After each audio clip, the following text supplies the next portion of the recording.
and gentlemen, you may be wondering what I have in my hand, or if you read the title of the video, you might have figured it out. But if you didn't, this is a 3D printed recreation of the Hearthstone Heroes of Warcraft coin that I 3D printed.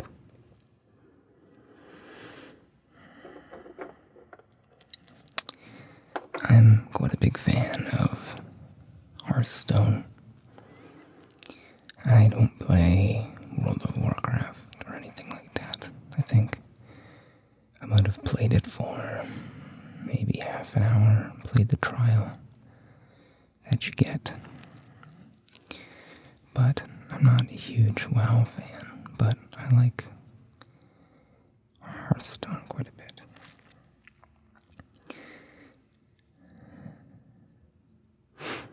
Enough to spend the time and energy to 3D print a coin. Now, for those of you who don't know, Hearthstone is a turn-based card game that uses characters and images and the like from the online MMORPG World of Warcraft. And since it's turn-based, someone has to go second. But whoever goes second is, technically speaking, at a disadvantage. So what Blizzard, the game company who makes both World of Warcraft and Hearthstone, came up with as a solution was to give the player going second both an extra card and a card called the coin, which looks a bit like this. It's obviously not the best paint job in the world, but it's getting there. I'm probably going to have to repaint it a couple of times, give it a couple of different layers, but what the coin does is gives you 1 extra mana for a single turn. And that means that you can maybe get ahead of your opponent by getting another thing out on the board. And the mana is something that is pretty much the energy or money or currency in a sense, that you use to play cards, and each card has a mana cost in relative proportion to the power of that card. So the coin can be pretty useful. You'll have to forgive me if I tilt the thing in my hand a little bit out of the correct center of the screen. I'm shooting this sort of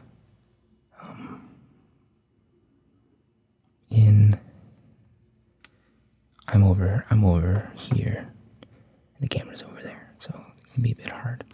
So forgive me if I bring it up here or over here or something. I don't mean to, it's just kind of natural. So, what I figured I'd do today is, well, first I'll explain a little bit about the 3D print process. So I spent some time learning things about the program Blender, which some of you may have downloaded or used or heard about. And what Blender is a free 3D modeling program that's quite versatile, actually. I recommend that if you're interested in 3D printing or 3D modeling or video game designing or just 3D in general, that you give it a look. There's tons of tutorials online that I learned from. It can be quite helpful, but I pretty much figured out how to make this coin. I had some help finalizing the thing. I'm going to get it a little bit closer to the camera and hopefully you can see. When it's 3D printed, this is the most rough version. This is what I got directly from them at the end. And you can see that it kind of has lines that make it up. Those are the layers that the thing extrudes as it goes around. And it has a glyph inlaid on the edge. That's just a random font that has glyphs that I downloaded off online and inset into the coin. But it's a little bit rough when it comes out, just because there's a limit to. This was the cheapest print option that they had at the place I printed. So I got 4 coins for $25, which in my opinion isn't terrible, considering they're custom and they're yellow, which is pretty cool. But because they're so coarse, and because I'd rather have them be a bit more matte, like this one here. Get this one a little closer.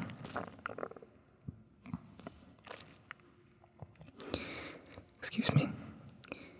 This one you can see is a little bit less rough. I spent some time sanding it. And what I thought I'd do is spend some time sanding it here as well. Now, I did a little bit of a test to determine whether or not that would be a good noise to do for a video. And I kind of came to the conclusion that it's a bit abrasive, a bit uncomfortable. So what I thought I'd do is, instead of starting a new coarse coin and rubbing that one with a high, or rather a low grain piece of paper, what I do is take some of the more higher grain paper that I got. Let's see. This is a 600 grit piece. I don't think you can see that, can you? No, I don't think so. I think it's blocking all the light. No. But you'll have to take my word for it. 600, and I think a 220, right? A 220 grit piece, you can see there. And what that means is, per square inch or some measure of the piece of paper, there are approximately 220 pieces of sand or whatever material they use to put in the sandpaper. And the higher the grit, obviously, the finer the piece of sandpaper, and the finer the actual sanding job will be.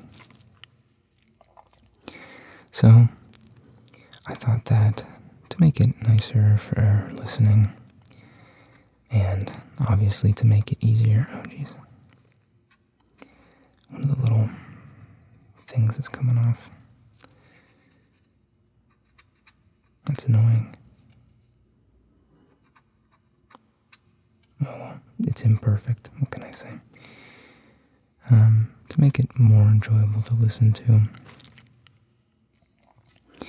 what I'll do is just use the partially sanded piece and rub it with some 220 and then 600 grain. So I'll put the other pieces away.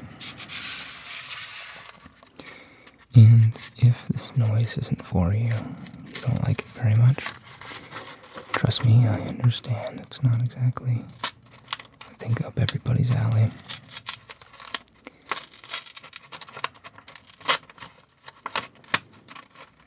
It could be a bit abrasive, I think.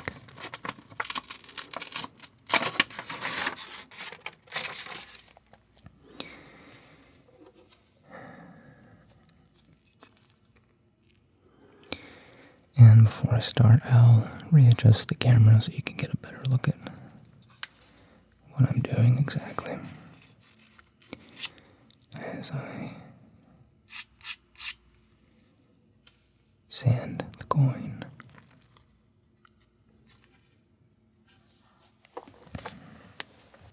So, you can see that it's a little bit coarse still. So, I'm just going to try to get the edges around the piece.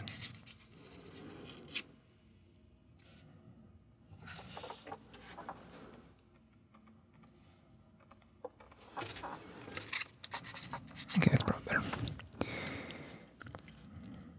Okay, so as you can see, this piece is a little more fine than the more coarse pieces, but nonetheless, it can still use a little bit of help. So,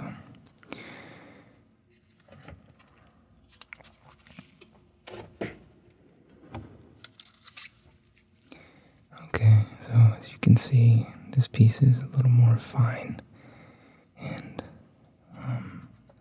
sanded down than the other pieces. But it could always be a little better. So I'm just going to spend some time just rubbing it.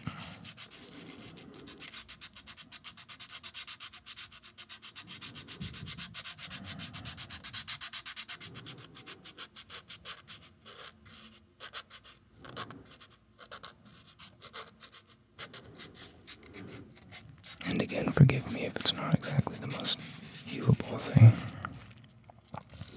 Kind of have to keep it at a certain angle, just as a matter of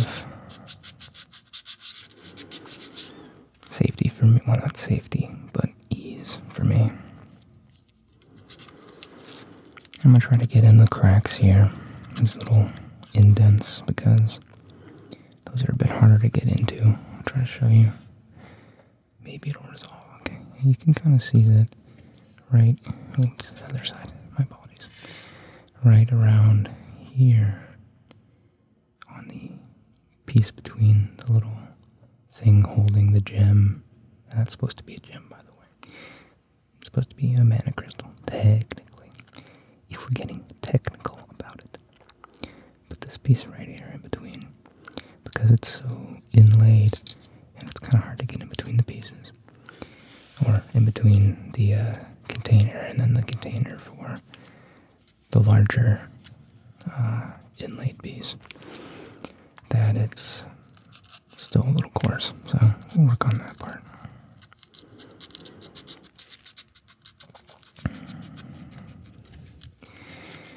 But yeah, sometimes I think I should play other games other than Hearthstone, but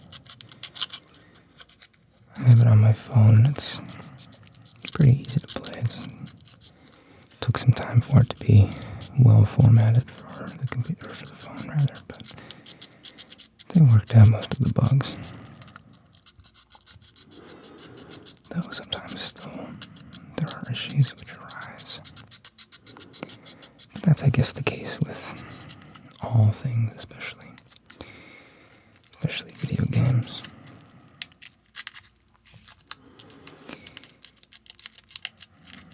They say that every time you fix a bug, you make 3 more.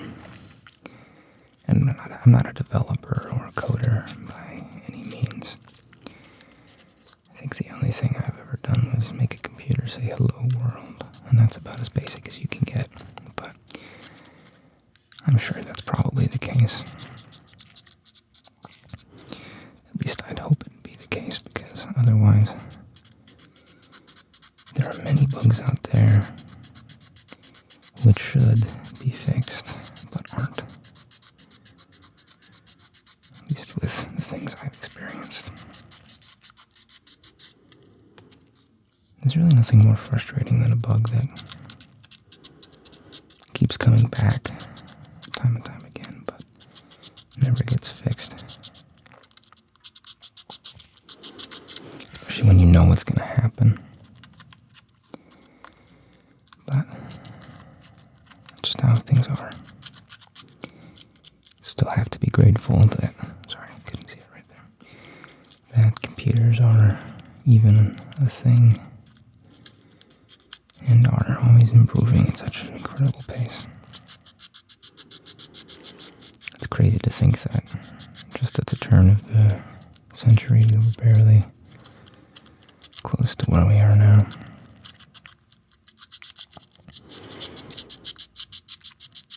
One of the things that gives me hope for the future is technology. Though, only sometimes, and only in certain conditions, of course.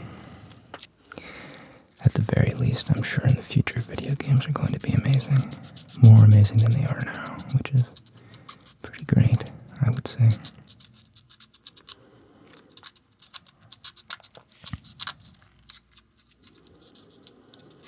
Especially the realm of VR. I was lucky enough to be able to try out the HTC Vive, which is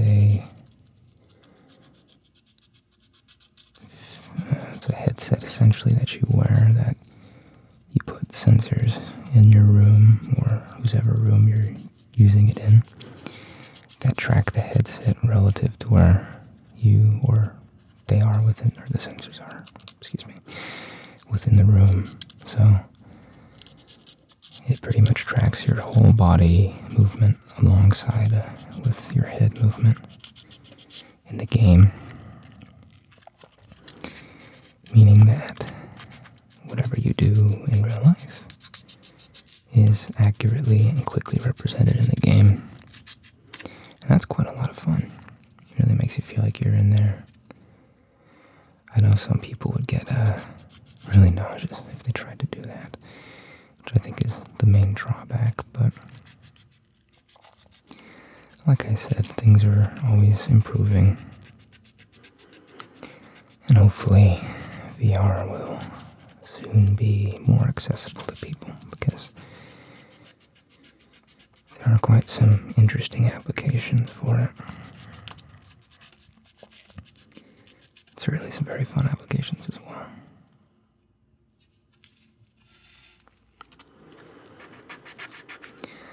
I also recently got a pair of Google Cardboard headphones, which aren't from Google, but from a similar company,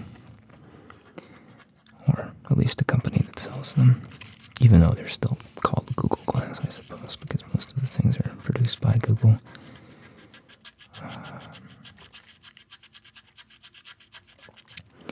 But those are really fun. Some interesting things you can do.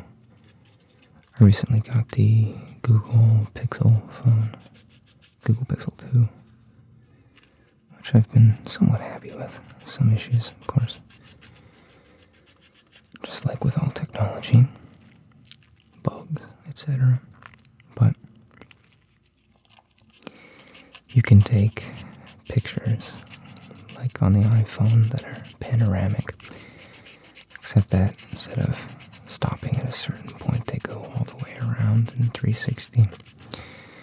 And Google interprets that and makes it into a still image that can be viewed in VR with a pair of Google Glass headphones.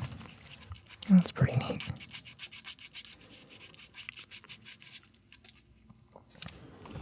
I would think that would be a lot of fun to take pictures on like a mountain range or something like that. Be able to look at them later, really experience some of the scope of the thing. So, if you have a couple of bucks to spend, I would say, don't buy 5, buy some Google Glasses and see what those can do.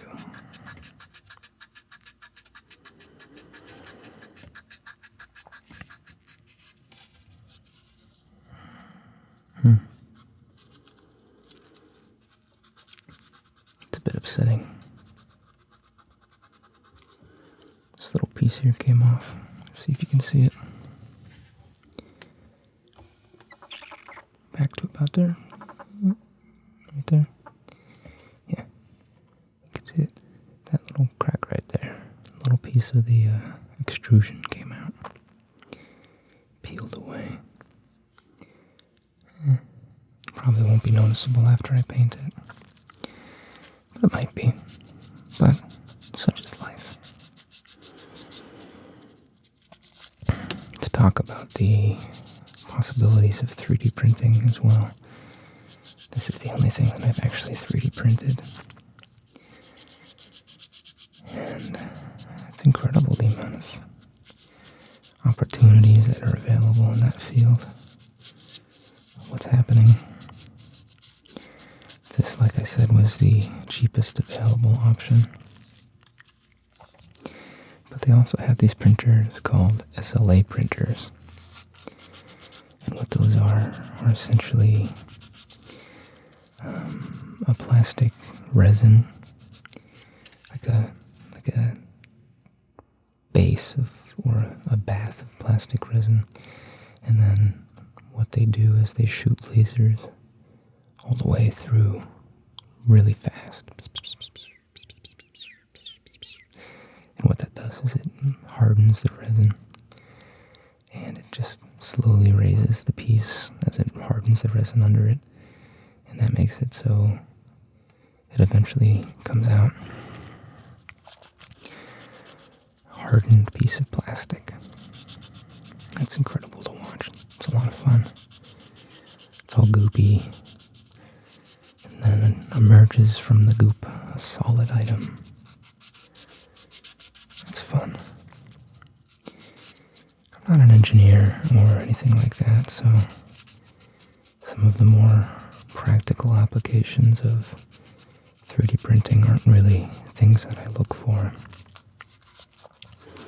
But of course there's medical components and industrial components and a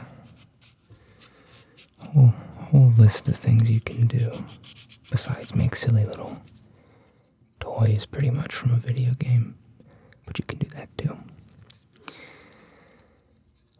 The place that I printed this at has printers that do really incredible things. They have printers that print multiple types of extrusions. What an extrusion is, if you don't know, it's part of the machine that comes and just like in this thing, spits it out in little layers, pretty much, extruded from a piece of plastic or from a coil of plastic, heats them, and then it cools. But there are printers that have the capability to print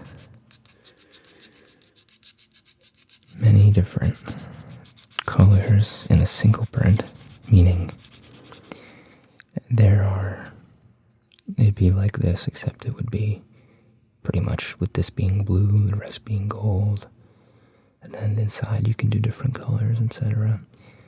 Obviously that probably wouldn't be the best use for that, but you can do crazy detailed things inside of that. That's good fun. They show some of the other people's work there, and it's just really incredible some of the things they've done. It inspires me, but then I look at how much it costs to print with that thing, and my inspiration just drips away, unfortunately. Even this would have been expensive, but luckily, because you can print more than one thing at a time, and I didn't know this at the time, or at least I hadn't thought about it, but how they print more than one thing with that type of printer, the cheaper extrusion printer, what they do is in the preprint process, you designate that pretty much that you want 4 of them, just disconnected slightly, with a little bit of room separating them. And then when the printer actually begins the printing process, what it does is it puts in between the pieces a different type of plastic that kind of acts as a support between the 2, or between the 4, or I suppose between the pieces, depending on however much you're printing, that you eventually put into what amounts to an acid bath, which dissolves the connector material but leaves the original material intact. That's pretty cool. The type of extrusion that I was talking about earlier, the SLA, that one's cool because it comes up out of the goop. But unfortunately, since it's not always well, usually you have to print it with supports,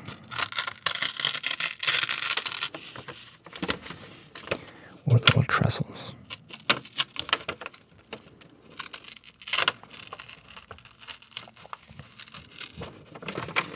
Little arms essentially connecting it so it doesn't fall apart.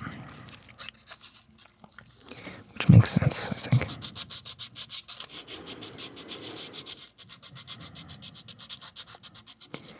But you have to snip those off. But it's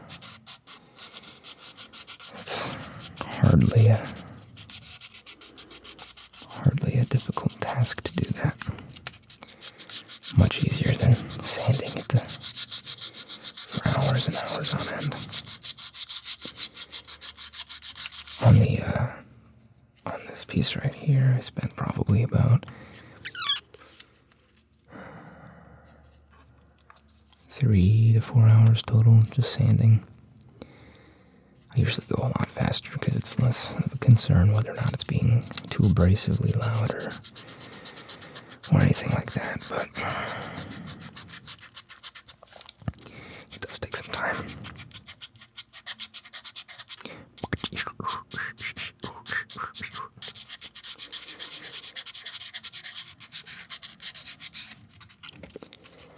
Couldn't really see that, I'm sorry. My eyes are on the piece and less on the monitor, which is what it should be on, but what can you do?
It's loud. Sorry about that.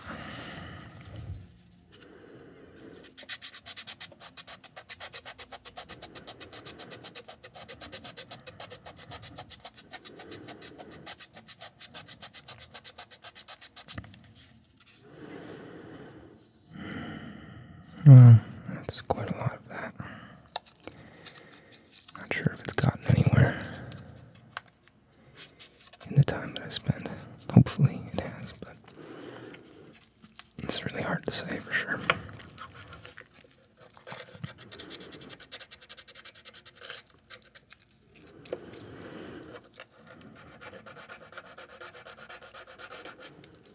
Of course, this is much finer of a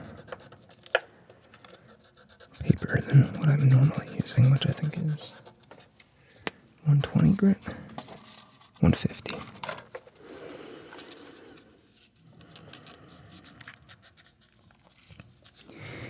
And I hardly know everything about hardware. Hardware. Hardly know about hardware. Correct myself up sometimes, I guess. But there are so many different types of variants. I'm sorry. Different things to do and different things to use. Especially with sandpaper. Frankly, I wish I had a Dremel, which is basically a spinning drill, which can be used for drilling or cutting or sandpapering at high speeds, of course. It's a little tiny handheld thing. It's quite nice for this, but I don't really have anywhere to put that.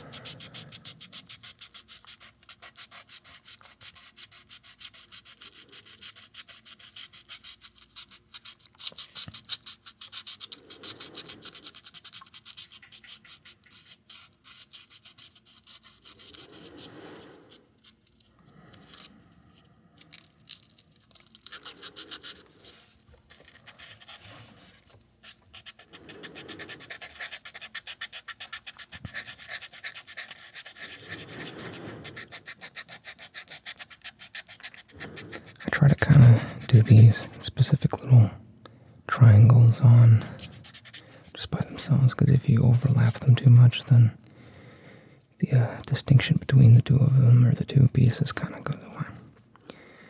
It's not really what you want, so I kind of try to designate the lines a little bit.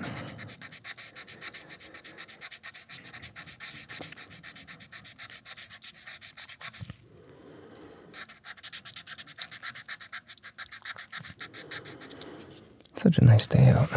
I'm happy it's finally gotten less hot. Recently it's been so unbelievably hot. That's what you expect for summer, but man, oh man. Sometimes you're just not prepared, you know. But it's beautiful today.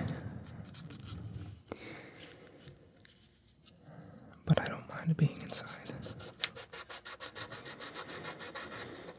Because even though the air conditioner is off because of the recording, it's not so unbelievably hot.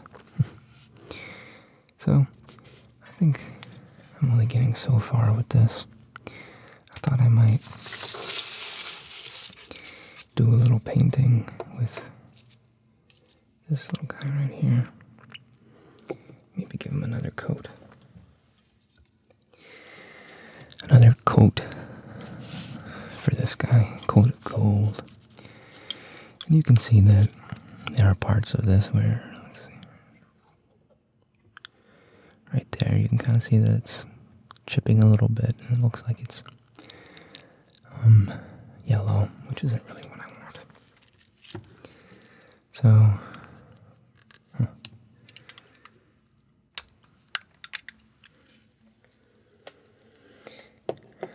So what I'm going to do is take the gold and just reapply it over this pretty much. Well, first I'm going to shake up the Testers. Testers is a great brand for cheap paint. Very good brand for cheap paint. These are only like $2-ish. These are only like $2-ish.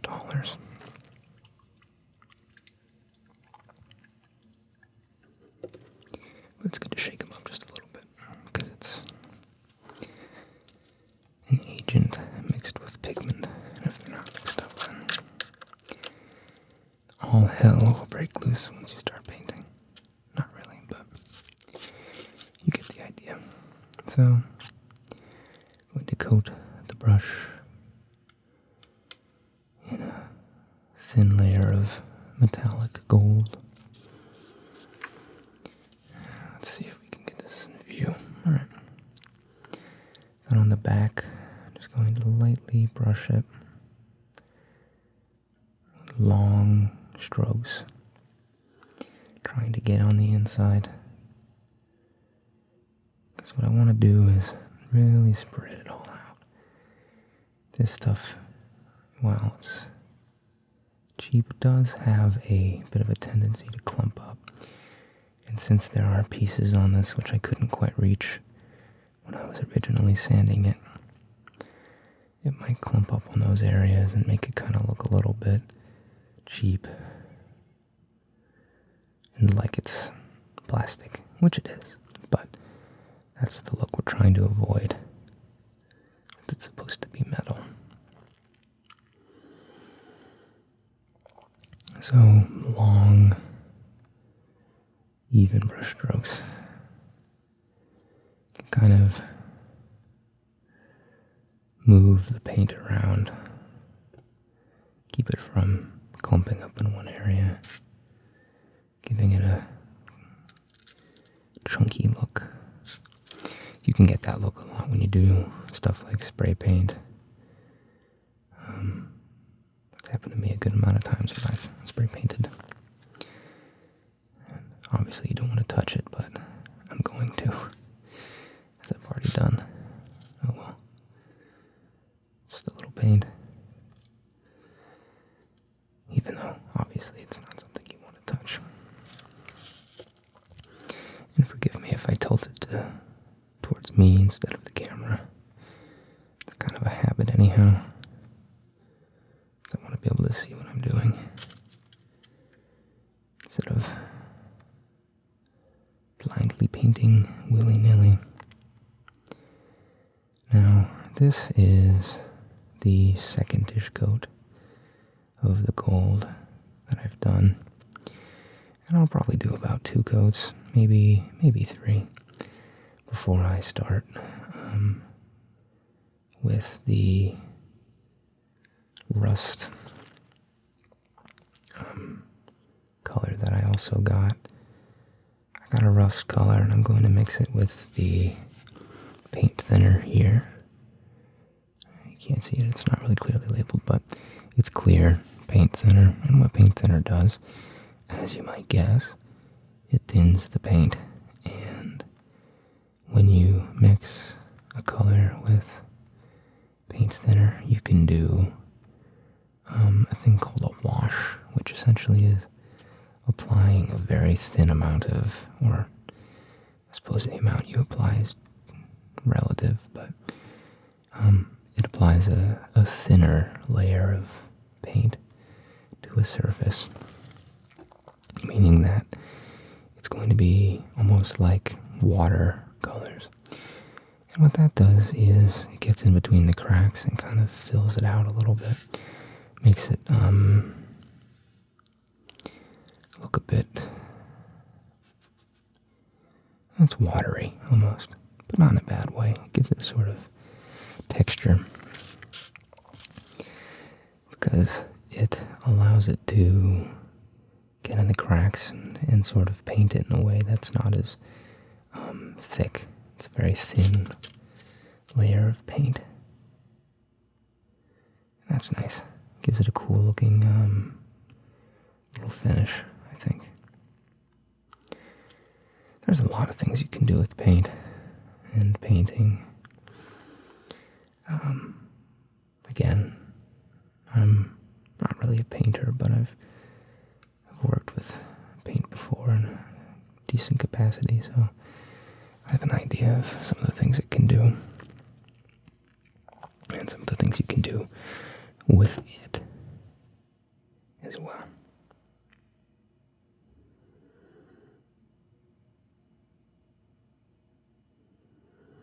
That was a lot that I put on there. I'm going to have to spread that out some. I don't really mind if I get it on the gem as much because I'm going to cover it up later on. On this end, you can see that I overpainted it a little bit with the blue. So I can go back and just re-overpaint it. So, even though, even though I'll probably re-overpaint it again. But going back and forth and re-overpainting where you mess up is just par for the course, really.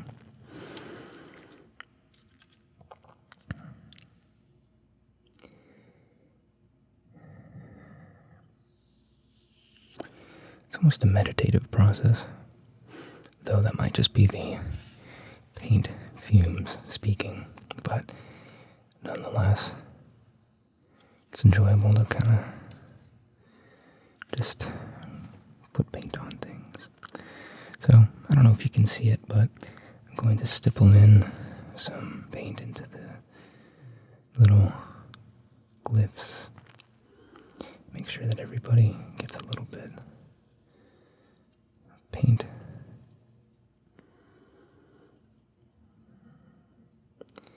inside of them.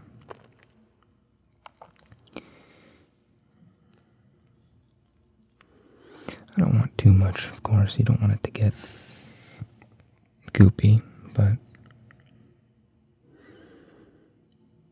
sometimes you can't help it exactly. I couldn't really sandpaper the imperfections of the glyphs so much because they're sort of too fine to get in there with sandpaper. I'd have to use either a Dremel or some type of other fine tool to do that, and that's just beyond my scope, unfortunately. And of course, it would take God knows how long. Not that that's a huge consideration for me, considering how much time I've already spent on this, but oh jeez. At this point, I'm basically just brushing away the paint I've already put on. That's a metaphor right there or something. Oh, now I really coated it, yeah. What happens sometimes, because essentially this is pigment mixed with paint thinner, is that when you apply a lot of it and you don't make sure that it's well mixed beforehand, you end up with more paint thinner than you are ending up with paint. And so it kind of brushes away what you've done, because paint thinner also, well, it thins paint out, but sometimes it thins it out too much, or to the point of non-existence, I suppose, which isn't what you want.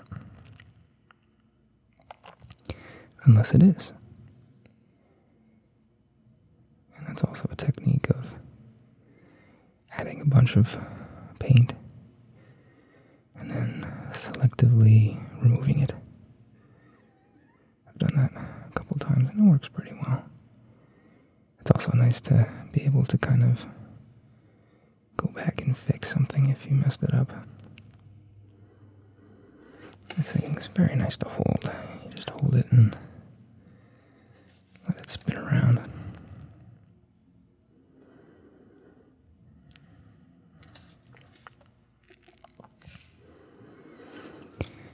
I'm sorry for the awkward angle. I really wish I had a better setup to be able to show this to you all, but That's just how it is, I suppose. Some of this is starting to dry a little bit, so I think I'm gonna just leave it to dry, because you can mess it up a bit if you start to paint over something that's drying and it kind of has already hardened. You kind of smudge it. That's not really what you want. But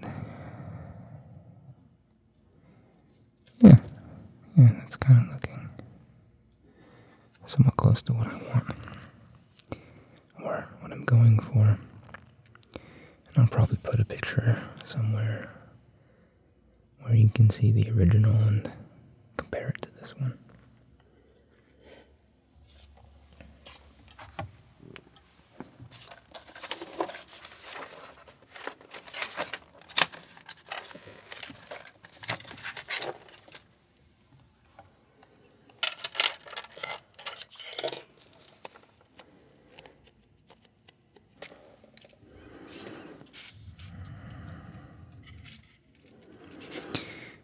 Okay, didn't touch it. That's good.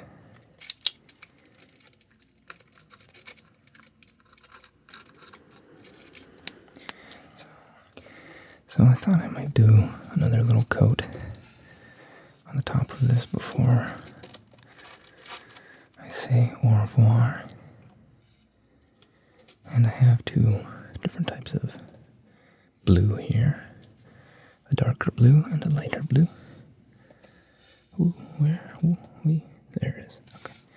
It's kind of hard to see, but I think I'm going to put the darker blue on as another base coat instead of the lighter blue. Even though I like both, I think the darker blue is just a bit more what I'm going for. And I'm going to try to move this, and hopefully it's not. Oh, jeez. Yeah, some of it's. Oh, well, what can you do, right? So, I'm going to start. Because I didn't get quite enough paint. It's kind of dry. Just painting over top, starting at one corner, trying my best to evenly layer it on. I was bad and I didn't let this brush, I didn't clean the brush correctly. And so I am left with a brush which is very hard and sort of resistant to bending. But that's okay. Oops, overpainted. Like I said, it was going to happen. But that's fine. It's starting to really look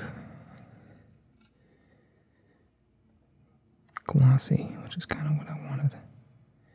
It's supposed to be a gem, like I said, or a crystal, technically, if we're being nerds about it, which of course I am doing.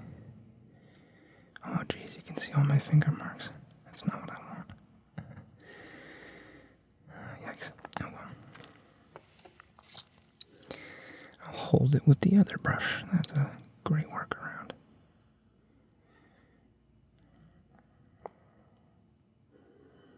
It's kind of delicate work, but the nice thing is you can always patch your mistakes. Can't do that without painting.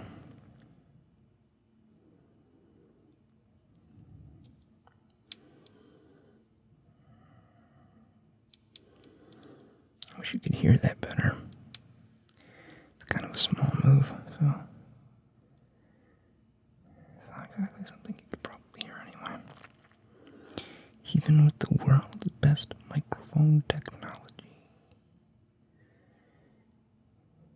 But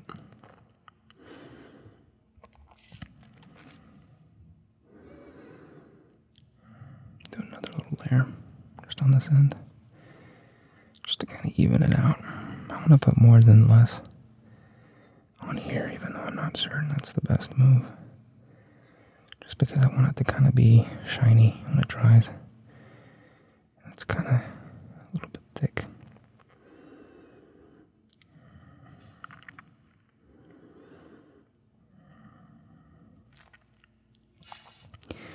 I try to kind of brush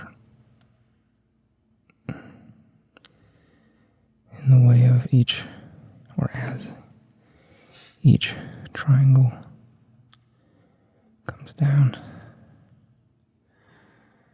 even though it's not really doing much, of course. Try.